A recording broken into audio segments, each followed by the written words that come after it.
On real film sets, we don't have much time. Everything's really fast-paced, so you don't have much time for creativity. A few months ago, I shot a music video where we needed two different lighting modes. One should feel like a daylight scene and one should feel like a night scene. In this YouTube video, I'm going to show you how you can recreate these looks very easy with one simple GVM lighting setup system. I don't want to talk only about stacks. I'm going to show you a real-world step-by-step guide, how I managed the shot, how I set it up, how I enhance my vision, so you can copy every single detail of this. This is Slovena, she's the model of the day, and we start with where I put the camera and then build step by step each light to create our two modes. One daylight morning mood and one night mood. Okay, let's start with the problems. If you look at the frame, we have this very unpleasant light on this side of the face. We have a little bit of flickering in the room. Overall, there's no depth, no atmosphere. So the first thing we always do is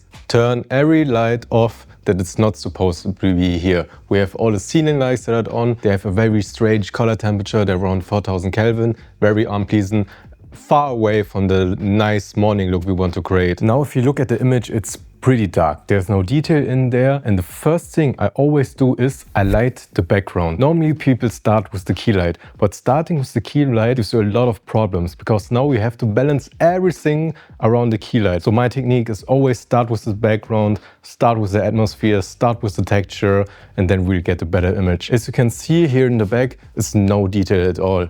So I want to elevate the back room a little bit more. So in the background, I placed a few of these lights. These are just normal lights that you can tap on it, and they have different range. I will always go for the lowest one because the most important thing for image, it just has to glow so that there's life in the image. When you do too much, it gets overexposed and kills the mood, kills the dynamic range. Also here, I will set up this lamp.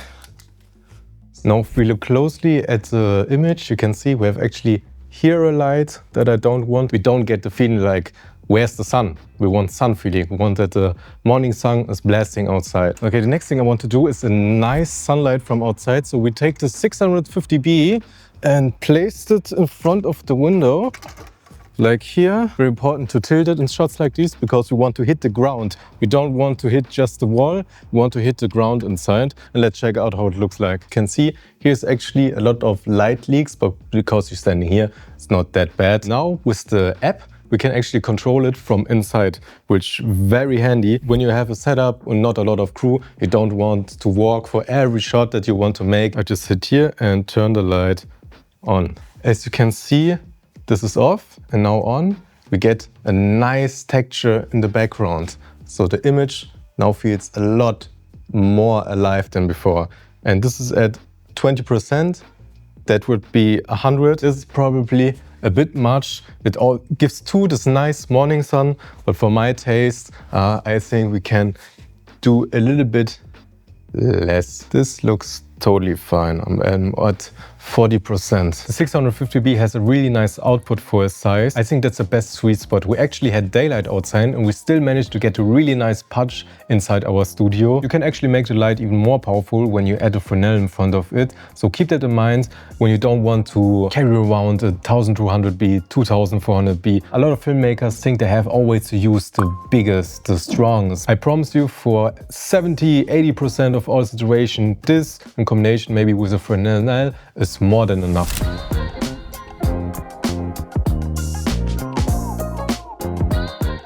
Now I also wanted to test how powerful the GVM 600B Pro really is in a more challenging outdoor situation. So I built a simple interview setup, powered the light with a wheel-mount battery and used it with a large softbox to keep the look natural. The goal was not to make it feel overlit, but to shape the face just enough to create more direction, more control and more professional image. Even in daylight, the light still adds enough shape to the face to make the shot feel more controlled and professional. And when we compare the before and after, you can clearly see the difference. The setup still feels natural, but the subject has much more depth and separation. The next thing I want to do is the key light. As you can see in the image, everything's pretty warm because I set the color temperature of the light. These ones are at 3000 and the light from outside is 2700, which gives us the most warm sun-like feeling. And now everything comes together, the room feels set. Now we add the key light. The best thing about the Zipline 200B, because it's so flat, I can place it in very tight spaces.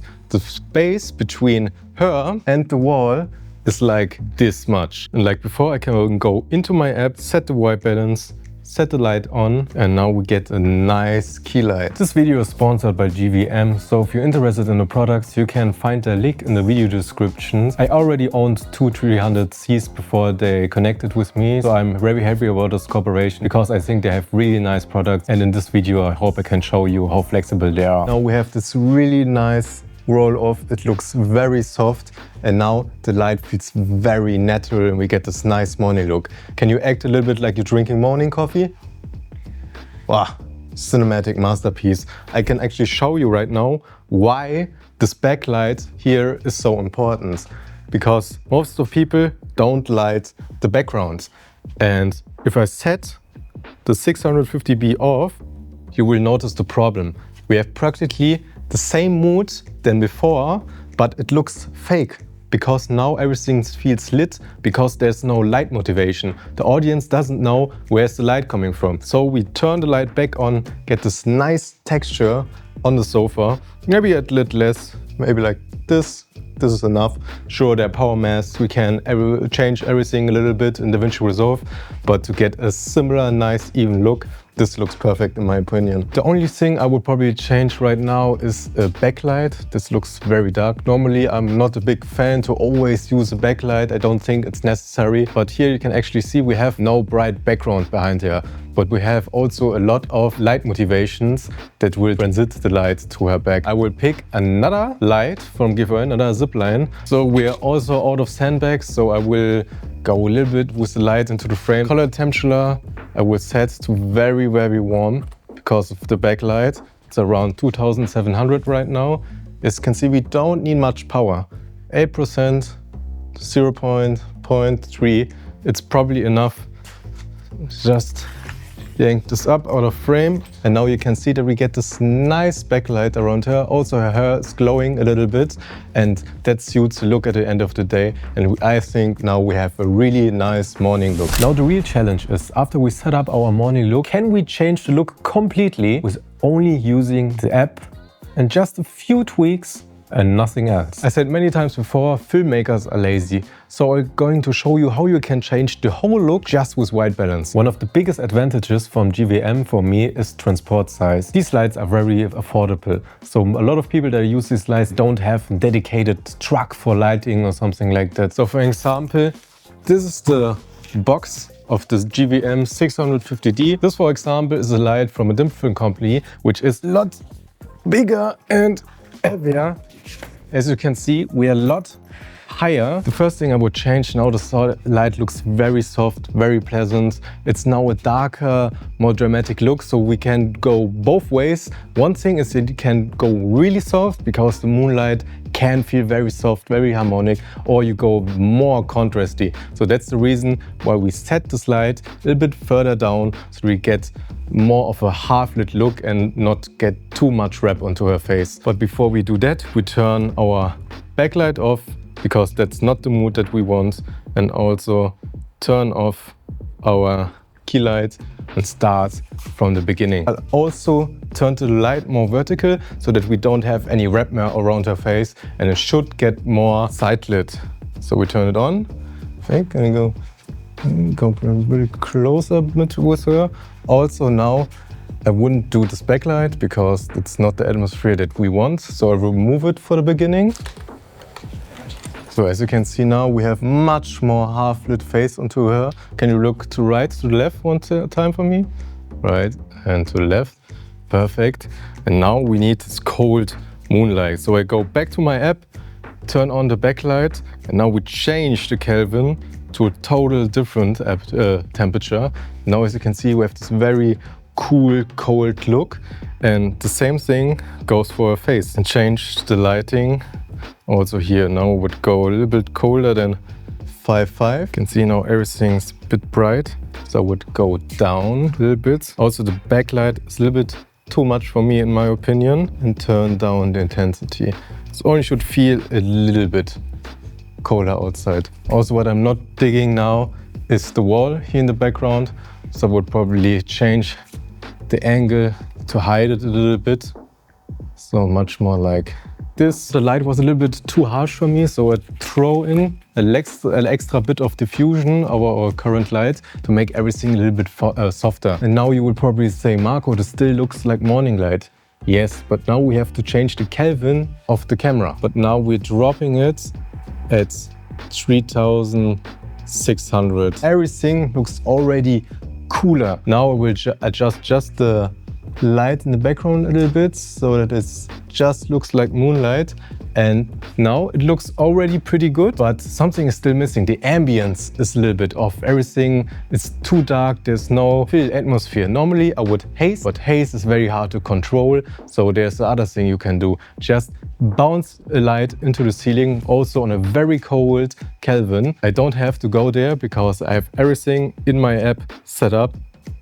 So this is with a little bit of ambience. You can see she gets a little bit kick, but we are on 3500, which is not the Kelvin we want. We change it to 6800, and now we can already see we get this nice ambient sitting here. Maybe just turn a little bit so that it's only hitting your hair. The overall room gets a little bit brighter.